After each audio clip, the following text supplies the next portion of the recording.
실상여보연화경. 오늘부터는 비유품을 설하도록 하겠습니다. 먼저 이 묘연화경의 제목을 부르는 것에 대해서 잠시 설명을 하고 비유품 본문을 설하도록 하겠습니다. 이 묘연화경은 중국을 거쳐서 우리나라에 들어왔고요. 그리고 일본으로 건너가게 됩니다. 우리나라에서는 최초로 이 묘법연화경을 다르게 구명한 고려시대의 재관법사가 있었습니다. 이 재관법사께서 천태사교일을 저수를 하였는데 이 불교의 기본 교수라고 해도 과언이 아닐 겁니다. 일본에서는 이런 법사가 일본 최초로 이 묘법연화경을 가장 바르게 구명을 해서 유포하는데 그 당시에 일본국은 외세의 침입으로 인해서 매우 혼탁한 시대였다고 합니다. 이런 대사는 중국의 천태대사 이후에 이 묘법연화경을 바르게 구명을 하였고 이 묘법연화경만이 어려운 일본국의 그 처해져 있는 난국을 극복할 수 있다고 결정을 하고 이 묘법연화경의 제목인 남묘호래앵개교를 불러 외부의 침입을 막아내는데 아주 큰 역할을 해서 이런 대사는 곧 일본의 구국성이라고 전해오고져 있습니다. 이 묘법연화경의 힘으로 이런 대사는 세 가지 큰 서원을 세우게 되는데, 하나는 일본국의 안목이 되겠다고 서원을 하고, 안목이라는 것은 일본의 빛이 되겠다는 뜻입니다.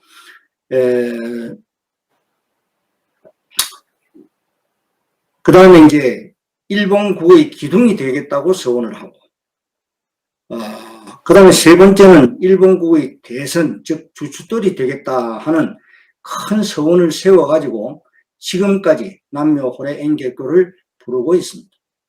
우리말로 하면 나무묘의 연화경으로, 나무는 귀한다는 뜻으로 이 묘법연화경에 귀한다는 뜻이 되겠습니다. 이런 대사는 묘법연화경을 참 뜻을 바르게 구명을 했고 구명한 것을 문자로 남겨둔 것입니다. 특히 이런 대사는 실상에 대해서 밝히시기를 실상은 나무묘법연화경의 또 다른 이름이라고 하셨습니다. 중국의 천태대사께서는 실상이 무엇이냐? 본문의 법문이라고 하셨습니다. 이러한 가르침으로 인해서 옛날부터 우리나라에서도 실상묘법연화경을 불렀다고 전해져 오고 있습니다. 참고로 알 필요가 있다고 생각을 해서 비유품을 설하기 전에 잠시 언급을 했으니까 이해하시기 바랍니다. 비유품 제3의 그 본문에 들어가도록 하겠습니다. 이시사립을 용약환희 적기합장 처망조난이라 했습니다.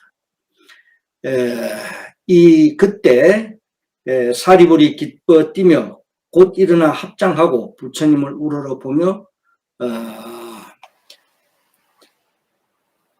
부처님께 말씀드리되 이제 이렇게 있는데 200불은이라. 사리불은 지금까지 방편품의 가르침을 듣는 그 순간까지를 말하는 겁니다. 자신과 같은 사람들은 부처님의 경지에 들 수 없다. 다시 말하면 성문의 경지에 있는 사람들은 부처님의 경지에 들 수가 없다라고 생각을 했는데, 부처님의 방품품의 가르침의 그 설법을 듣고 보니까 자기 자신은 물론이고 자기와 같은 성문의 경지에 있는 사람들도 모두 부처님의 경지에 들 수 있다는 그 부처님의 가르침을 듣고 너무나 기뻐서 몸으로 기쁨과 부처님께 고마움을 표현하는 것입니다. 사리불은 방편품의 설법을 듣고 세 가지를 기뻐한 것이 됩니다. 첫째는 부처님으로부터 지금까지 부처님을 따른 것을 기뻐했고, 둘째는 지금까지 듣지 못한 미묘한 설법을 듣게 된 것을 기뻐했고, 세 번째는 이 미묘하고 실로 묘한 법을 듣고 이해한 것에 대해서 기뻐한 것을 나타내게 됩니다. 사리불은 스스로 부처님의 설법을 듣고 이해하게 된 것을 기뻐하고 몸으로 표현한 내용이 되겠습니다. 여기서 이제 합장하고라는 말이 나옵니다. 적기 합장하고. 이 뜻은 방편이 곧 진실이라는 것을 알았다는 뜻입니다. 합장은 두 가지 의미를 가지고 있는데요. 하나는 상대를 존중하고 공경한다는 뜻이지만은 여기서는 방편이 곧 진실이다라는 것을 이해했다는 뜻이 되겠습니다. 부처님의 그 조난을 우러러 보았다. 이 뜻은 방편의 가르침은 불인과 부처님의 인연과 불과를 이루지 못하다가 부처님으로부터 방편품의 설법을 듣고서야 원만한 불인, 즉 부처님과 인연이 이루어져서 반드시 불과로 들게 될 것을 나타낸 것인데요. 불과는 부처님의 가르침을 믿고 행하면 반드시 그 과보를 얻는다는 뜻입니다. 그 다음에 이제 아석종불, 무녀시법, 견제보살, 수기작불, 이하등 불례 사사 심자 감상이라. 여기서 이제 실어열애, 무량직연, 세존, 아득독처, 살림수화, 약과 약행, 매작신념, 아등, 독립법성, 운하열애, 이소성법, 이견제도라. 이 중에서 지금 세존으로부터 이 법의 음성을 듣고 마음의 즐거움을 뿜어 미종류를 얻었나이다. 어찌하여 그러한고 내가 옛적에 부처님을 따라 이와 같은 법을 듣고 보았으니 모든 보살이 수기를 받아 성불함이라. 그러나 우리들은 이 일에 참여하지 못하여 부처님의 한량없는 지혜를 상실함을 스스로 마음 깊이 설파하였나이다. 세존이시여, 내가 항상 홀로 숲속이나 나무 밑에서 혹은 앉거나 혹은 거닐면서 항상 이 같은 생각을 하였으니 우리들도 같은 법의 성품에 들어있거늘 어찌하여 부처님께서 소성법으로서 제도하시는고. 이제 또 자문을 하는 것이죠. 사리불 존자가. 지금 비유품 설품을 듣고 있는 대중들은 성문의 경계에 든 아주 수행자로서 부처님께서 화엄경을 설하실 당시에는 기머거리와 같아서 알아들을 수가 없었고, 방등 12부경을 설하실 때는 모든 보살에게 수기하시는 것을 보았지만은 보살의 경계에 들지 못해가지고 부처님의 지견을 놓쳤다 하는 뜻이 되겠습니다. 다시 말해서 그때도 지금 영산회상에서 묘보변화경을 설하시는 것과 같았지만은 이해하지 못했는데 지금에야 부처님의 진실한 뜻이 어디에 있는가를 알고 이해하게 되었다 하는 뜻입니다. 사리불 존자는 어떤 분인가 하는 것을 잠시 설명하겠습니다. 사리불 존자에 대해서 천태대사의 법화문구에서 말씀하시기를 사리불은 본래 아주 먼 옛날에 성불을 하신 분이다. 근데 그분은 금용타불이라는 명호의 부처님이셨는데 이제 그 자취를 나타내서 석가모니불을 도와가지고 석가모니불의 오른쪽에 위치하는 우면지의 제1의 제자가 되신 분입니다. 사리불이 처음에는 외도를 행하다가 불교에 귀의해가지고 자신의 사견을 버리고 부처님의 정법에 들어오는 과정을 보이게 됩니다. 사리불은 부처님의 50년 설법을 5가지 우유인 오미의 즉 그 우유 5가지 맛을 오미에 비유한 겁니다. 이 비유한 가르침이 열반경에 설해져 있습니다. 먼저 그 중에 유미인 그 화엄경의 환희지를 보여가지고 범부 중생이 이익을 얻게 하시고, 다음에 낭미인 함경의 환희를 보여서 현성인 성문 영각을 이익되게 하시고, 다음에 생소미라는 우유로 방등 12부경과 숙소미인 대반야경 중에서 환희지를 나타냄으로써 보살을 이익되게 하셨다고 설해져 있습니다. 그 다음에 이제 마지막에 제호미가 되겠죠. 이 제호미는 묘법연화경을 말하는 것입니다. 제호미인 법화 열반경으로 이뿔지견의 환희를 보였다. 이뿔지견의 환희를 보이는 것은, 즉 이뿔지견이라는 것은 깨달아서 들어가는 곳입니다. 이 들어가는 곳이 곧 묘법연화경이다 하는 것이죠. 이 이뿔지견의 환희를 보여서 불도를 구하는 사람을 이익되게 하시는 분이 곧 사리불 존자다라고 합니다. 불도는 부처님의 길이죠. 이렇게 지혜 제일의 사리불 존자는 비유품에서 진면목이 밝혀지게 되는 것입니다. 그리고 이제 항상 홀로 숲속이나 나무 밑에서 거닐면서 항상 이 같은 생각을 하였다. 부처님은 어찌 소승법으로 제도하시는고. 이 사리불은 소승의 수행법을 닦아왔기 때문에 스스로 깨닫지 못하고 부처님을 원망한 것은, 이게 이제 원망을 했다고 되어 있습니다. 원망한 것은 사리불 존자 자신의 허물이라는 것을 알고 깊이 뉘우치고 있다 하는 뜻이 되겠습니다. 그래서 법의 성품에 들어있거늘 부처님의 경지를 잘 알지 못하고 자신이 스스로 정득한 반야의 공에 집착하고 있다 하는 것을 나타낸 것입니다. 즉 말하자면 대반야경의 반야의 공에 집착해 있었다고 하는 것을 나타낸 것이다 라는 겁니다. 그 다음에 이제 소승법으로서 제도하시는 거, 이것은 저희들의 허물이요 세존의 잘못이 아니었나이다 라고 하셨어요.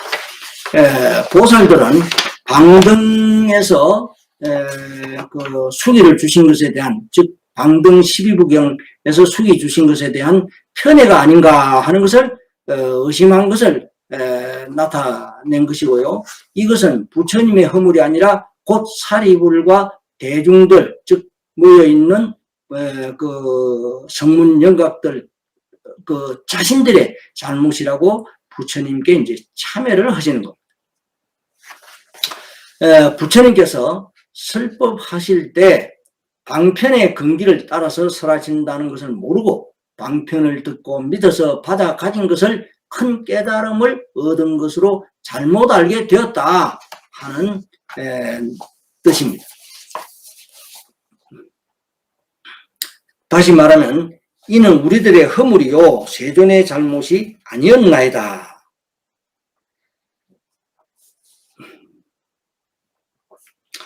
만약 우리들이 안욕따라 삼약 삼보리를 성취하는 인연을 설하실 때까지 기다리면 반드시 대송으로 제도하사 해탈을 얻게 하시거늘, 그러나 우리들은 방편으로 근기를 따라 설하시는 바를 알지 못하고 처음에 불법을 듣고는 곧 믿고 받아서 정득하였다고 생각하였나이다.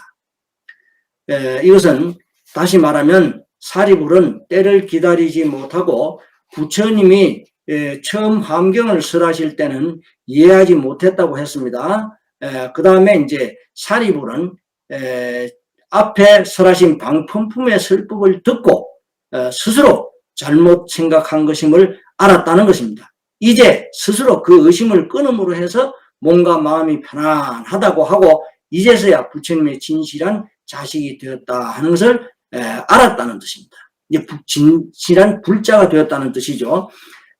사리불이 부처님의 설법을 듣고 기뻐한 세 가지가 나타나 있습니다. 그게 뭐냐 하면 몸이 기뻐한 것이죠. 이걸 신희라고 합니다. 몸이 기뻐한 것. 그 다음에 두 번째 이제 마음이 기뻐한 것. 이것은 의희라고 합니다. 근데 세 번째는 뭐냐? 부처님의 설법을 듣고 기뻐한 것. 즉 말하자면 구희라고 합니다. 이런 환희심을 나타낸 것이다. 이렇게 세 가지를 기뻐했다라는 것이 나와 있습니다. 우리가 반드시 이제 알아야 할 것은 여기서 이제 수기라는 것입니다. 이 수기를 주신 일은 뭐냐 하면 부처님의 약속입니다.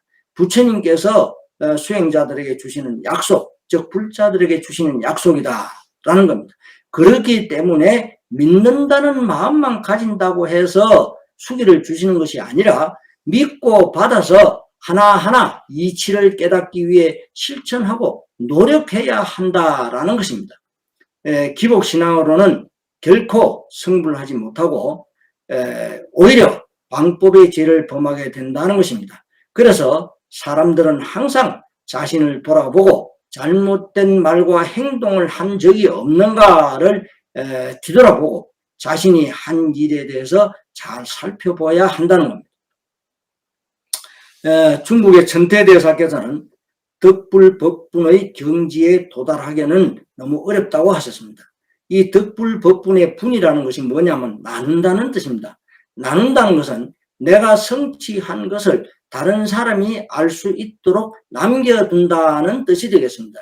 그래서 천태대사께서는 범부 중생이 부처님의 가르침을 배우고 닦아서 부처가 되고자 하면 6단계로 나눠가지고 설하신 가르침이 있습니다.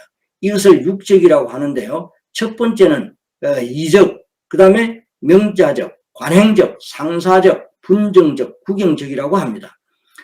이 육적 중에서 이적이 무엇이냐 하면 모든 중생은 모두가 다 성불을 할 수 있지만 그 중에서 부처님의 가르침을 수행하지 않는 자들은 이적의 위치에 있다고 한 것입니다. 예를 들어서 땅에 씨를 뿌렸는데 싹이 나오지 않으면 그 씨는 썩어버리고 맙니다. 그러나 거름을 주고 잘 가꾸면 싹이 트고 성장해서 수확을 할 수 있듯이 우리 중생들도 부처님의 가르침대로 수행을 해나가면 반드시 부처님이 된다 하는 뜻이 되겠습니다. 그 다음에 두 번째는 이제 명자적이라는 것인데 이 명자적은 이적의 경지를 알게 되면은 명자적으로 한 단계 오르게 됩니다. 불교를 조금 알게 되면 여러 불보살의 명호를 알게 되지요. 이분들은 어떤 분인가 하는 것을 알게 되는 것, 이것이 명자적이다. 중생들은 부처님을 알면서도 순간순간에 잊어버리기 때문에 이적의 경계와 명자적의 경계를 왔다 갔다 하고 있는 것입니다. 그 다음에 세 번째는 관행적인데 이적과 명자적을 지나면 관행적에 오르게 됩니다. 자기 자신이 이 묘법연화경을 공부하면서 바르게 하고 있는 것인지 내 마음과 행동을 스스로 비춰보았을 때 자신의 잘못된 부분에 대해서는 반성하고 다시는 그 잘못에 대해서 재발하지 않도록 마음을 바꾸어 나가는 것이 관행적입니다. 그 다음에 이제 네 번째는 상사적이 되는데요. 이 관행적에서 한 단계 지나게 되면 상사적이 됩니다. 형상으로 나타난 것만 보았을 때는 부처님과 차이가 없어 보이는 것이 상사적입니다. 형상만 같아 보인다고 해서 되는 것이 아니라 상과 마음이 일치해야 한다는 것입니다. 이 묘법연화경의 제목을 열심히 부르고 읽고 쓰고 하다 보면 얼굴 모습이 좋아지게 되죠. 얼굴 모습만 좋아진다고 해서 되는 것이 아니라 마음도 얼굴이 좋아지는 것과 같이 좋은 마음이 되어야 한다는 뜻입니다.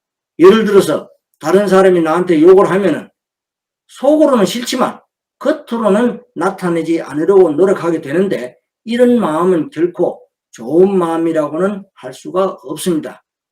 그러나 마음이 겉으로 나타나지 않는 것과 같이 마음도 상과 일치되도록 노력해야 한다는 것입니다. 이 모든 사람들은요 처음부터 완벽하지 않습니다. 그렇기 때문에 부처님의 마음과 같이 되고자 하는 그런 부단한 노력을 해야 합니다. 그래서 묘법연화경을 열심히 공부하고 기도하면 얼굴이 맑아지게 되고 지속적으로 노력하게 되면 마음도 부처님과 같은 경지에 도달을 하게 된다 하는 그런 뜻이 되겠습니다. 그래서 자신의 형상이 부처님과 같이 닮아가는 단계를 넘어서야 한다는 것입니다. 그 다음에 다섯 번째는 분정적인데요. 이 상자적을 한 단계 지나면 분정적에 들게 됩니다. 자기 자신이 스스로 실천하면 바로 이것이로구나 하고 깨닫게 되는 것이 분정적입니다. 분정적의 분이라는 것은 자기 자신이 처해져 있는 환경을 말하는 것입니다. 장사하는 사람, 회사 다니는 사람, 또 여러 가지 일들을 가지고 있죠. 여러 가지 직업으로 인해서 환경에 처해져서 살아가는 방법도 다 다르지 않습니까? 그렇기 때문에 생각하는 것도 다 다를 수밖에 없다는 것입니다.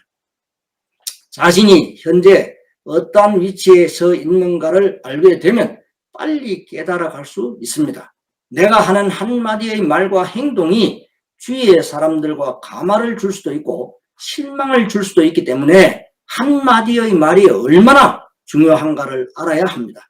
불법을 믿지 않은 사람들도 살아가면서 하나하나씩 알아서 불법에 들어와 가지고 수행을 하게 되면 분정적을 얻어서 부처님께서 깨달으신 그 미세한 부분이라도 자기 것으로 만들게 되면 나와 다른 사람에게 아주 혐오감을 주지 않게 됩니다. 그 다음에 이제 6번째 구경적인데요. 분정적에서 한 단계 지나면 부처님의 경지인 최후의 깨달음에 드는 것이 구경적입니다. 우리 인간은 처음에 이적에서 관행적까지는 올라왔다가 다시 내려가고 하는 것을 수없이 되풀이하기 때문에 내가 처해져 있는 곳이 어디인가를 알고 배우면서 실천하고 노력해서 점점 변화를 가져올 수 있도록 노력해야 한다는 것입니다. 일부의 종파에서는 이러한 부처님의 뜻을 학문적이라고 아주 비아냥거리는 그런 무리들도 있습니다. 예를 들어서 지극하게 염불만 한다든지 아니면 참선을 해서 자기를 찾으면 극락에 갈 수 있는데 뭐 그렇게 복잡하게 문자에 연연할 필요가 있느냐고 하는 그런 잘못된 생각을 하는 것입니다. 그것은 자기 자신이 어떤 경계에 있는지도 모르면서 깨닫겠다고 하는 것은 우스운 일이 되기 때문입니다.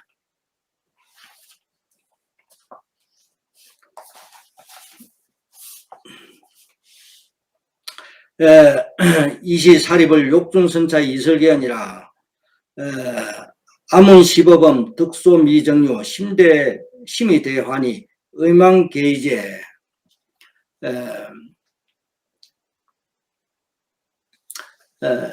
이 전부 다 경문을 읽어가면서 하게 되면은 시간이 너무 많이 걸리기 때문에 여기서부터 우리들도 또한 불자로서 깊은 무루법에 들었건만 미래의 능히 무상도를 설하지 못한다라고 되어 있는데 이 부분에서 설명을 하도록 하겠습니다. 사립을 자신은 부처님이 될 수 없다고 생각하고 있었다고 했죠. 부처님의 설법을 듣고 마음으로 가지고 있던 모든 의심을 끊고 미정유를 얻어가지고 마음으로서 큰 환희심을 품게 되었다고 하시는 겁니다. 부처님의 지혜는 성문과 영각이나 보살로서는 전혀 알 수 없는 실로 묘해서 중생들을 미혹한 마음에서 벗어나게 해 주신다고 이제 말씀을 부처님께 드린 것입니다. 보통 사람들은 자기 자신이 알고 있는 정도에 머무는 사람이 있는가 하면은 분명히 더 배울 것이 있을 것이라고 생각을 하고 스스로 찾다 보니까 묘법연화경이 부처님의 설법 중에서 가장 높은 가르침이라는 것을 알고 이 묘법연화경에 들어오는 사람이 있죠. 이렇게 그 법을 갖다 받아들이는 것도 다 다를 수가 밖에 없다는 것입니다. 두 가지 부류 중에서 사리불은 자기가 알고 있는 반야의 공에 머무르고자 했는데 부처님으로부터 묘법연화경 설법을 듣고 나도 부처가 될 수 있다는 그것을 깨닫고 부처님께 지금 감사하고 있는 것입니다.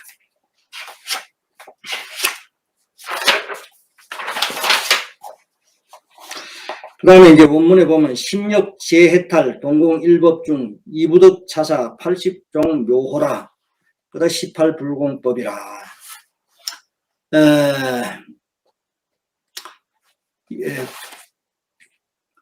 10가지 힘과 모든 해탈이 같은 한 가지 법 가운데 있거늘 이 일을 얻지 못하며 80종의 묘호와 18불공법 이와 같은 공덕 등을 난 이미 다 잃었는가.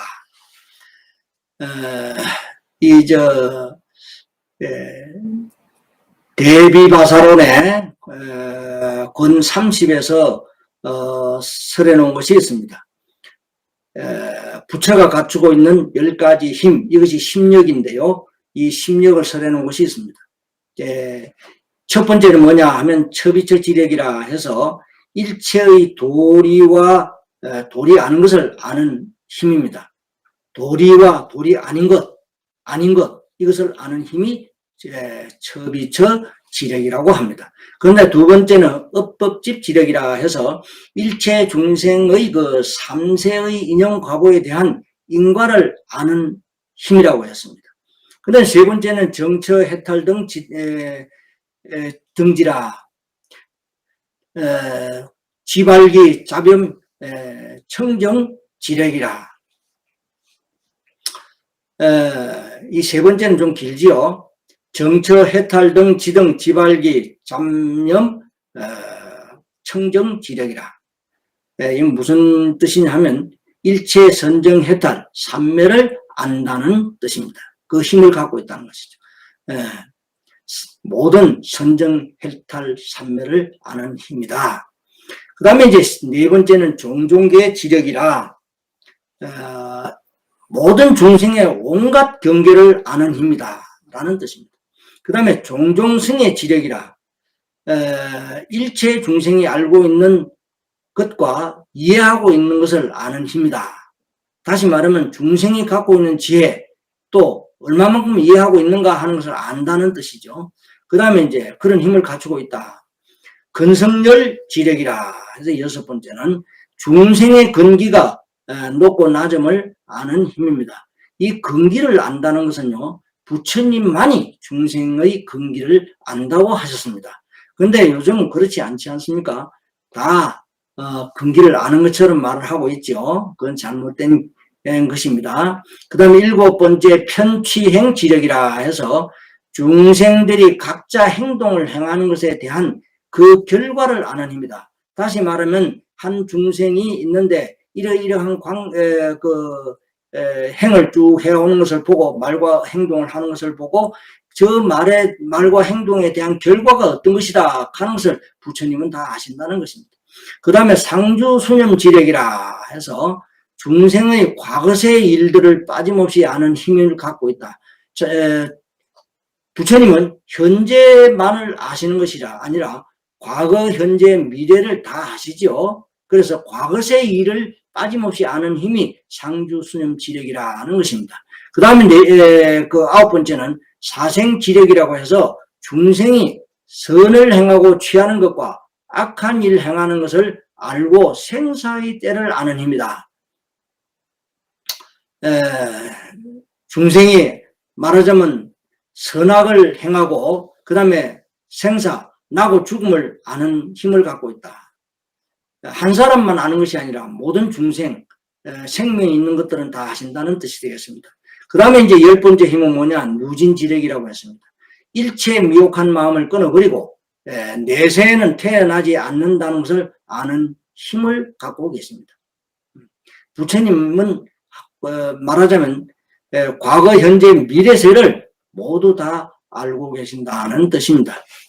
그 다음에 이제 여기서 80종호라고 했죠. 80종호, 80종 묘호다. 이 80종호는 뭐냐? 32가지 모습을 상세하게 나타낸 것인데요. 누구의 모습을 나타낸 것이냐? 부처님의 32가지 모습을 더 세분화해서 나타낸 것입니다. 그래서 부처님의 훌륭한 상을 말하는 것입니다. 그 다음에 이제 18불공법이라고 말씀하셨는데요. 부처님이 갖추고 있는 18가지 특징을 말하는 것입니다. 18가지 그 특징이 무엇이냐? 첫 번째 신무실이라고 해서 부처님은 무량겁 이후에 개정해 사막의 자비로서 수행 공덕을 갖춘 것을 신무실이라고 합니다. 그 다음에 이제 구무실인데요. 이 구무실은 부처님은 그 중생의 근기에 따라서 무량한 지혜의 변제로 설법하시기 때문에 깨달음을 얻게 하는 것이 구무실입니다.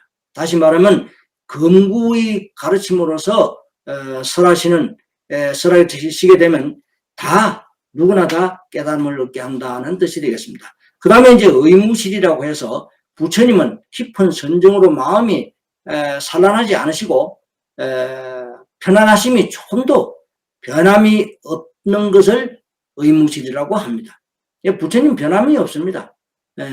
이 세 가지는 한 가지의 종류가 되겠죠. 몸과 입과 뜻으로 행하는 것이 조금도 잘못이 없다는 뜻으로서 이 세 가지를 말하는 것이고요. 그 다음에 네 번째는 무이상이라 해서 부처님은 일체 중생을 구원하시고자 하는 마음만을 가지고 계시기 때문에 일체의 다른 생각이 없고 걸리는 것이 없다. 거리낌이 없다 하는 뜻입니다. 그 다음에 이제 다섯 번째는 무불정심이라고 해서 부처님은 언제나 깊은 선정에서 떠나지 않는다는 뜻입니다. 마음은 항상 안정되고 흐트러짐이 없는 분이다라는 뜻입니다. 그 다음에 여섯 번째는 무불지사라. 부처님은 하나라도 버리시는 일이 없습니다. 세상의 일을 바르게 아시기 때문에 옳고 그른 일의 분별을 해가지고 필요하지 않는 것은 버리고 해서 안 되는 것은 하지 않아야 한다는 것을 가르쳐 주시는 분이라는 뜻입니다. 그 다음에 일곱 번째는 용무감이라. 이것은 일체 중생을 구원하시고자 하는데 조금도 싫어하시지 않는 마음입니다. 중생을 구원하겠다고 하시는 마음이 중대에서 포기하거나 없어지지 않는다는 뜻입니다.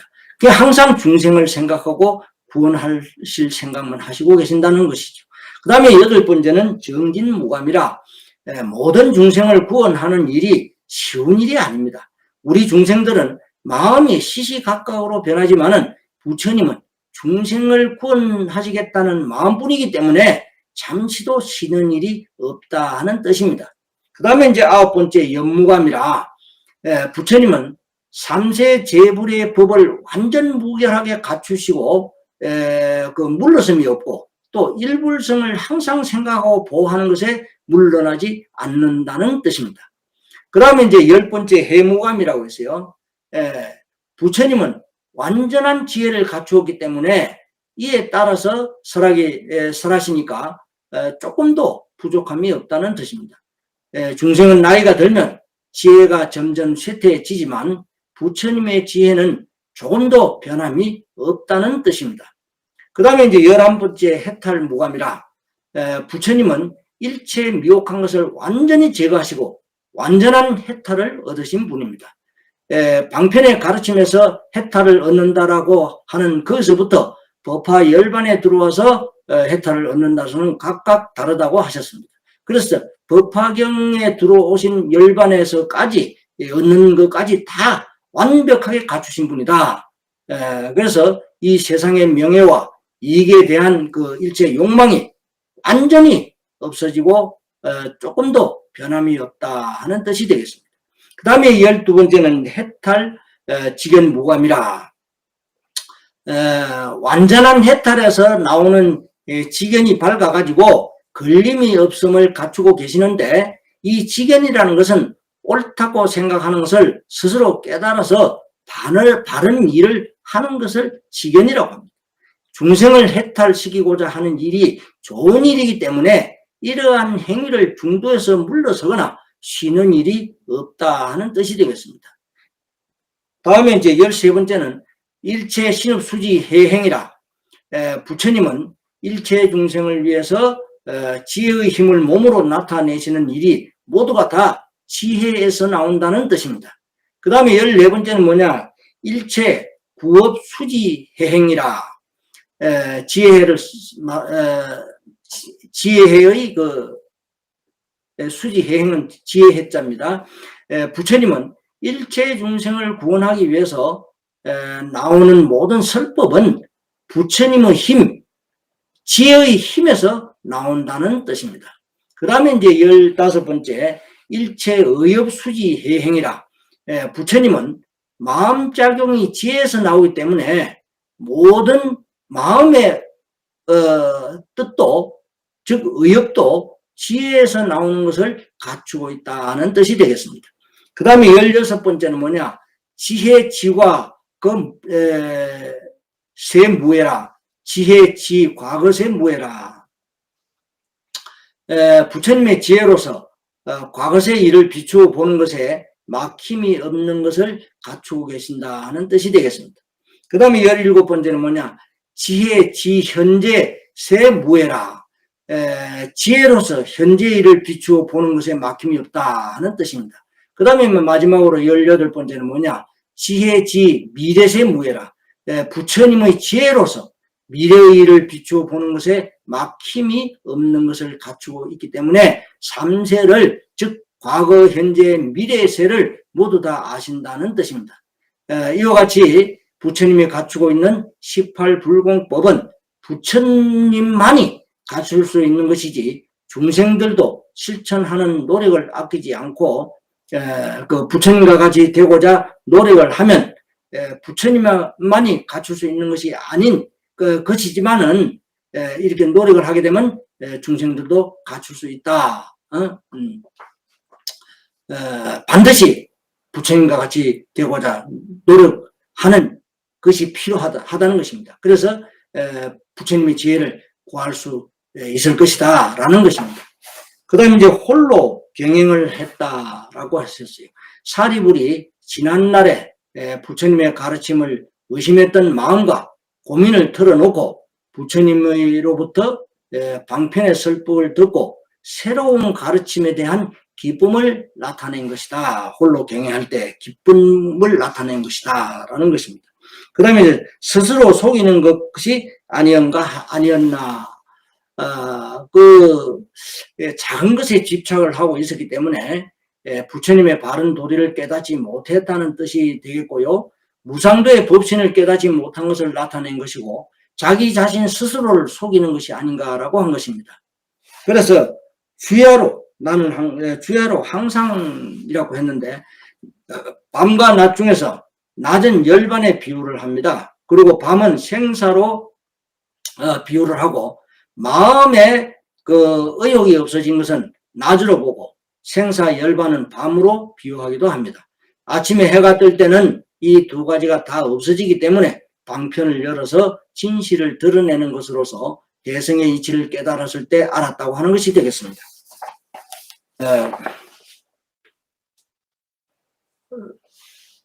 비유품 제3의 첫 번째는 오늘 이것으로 마치도록 하겠습니다. 실상여보입니다.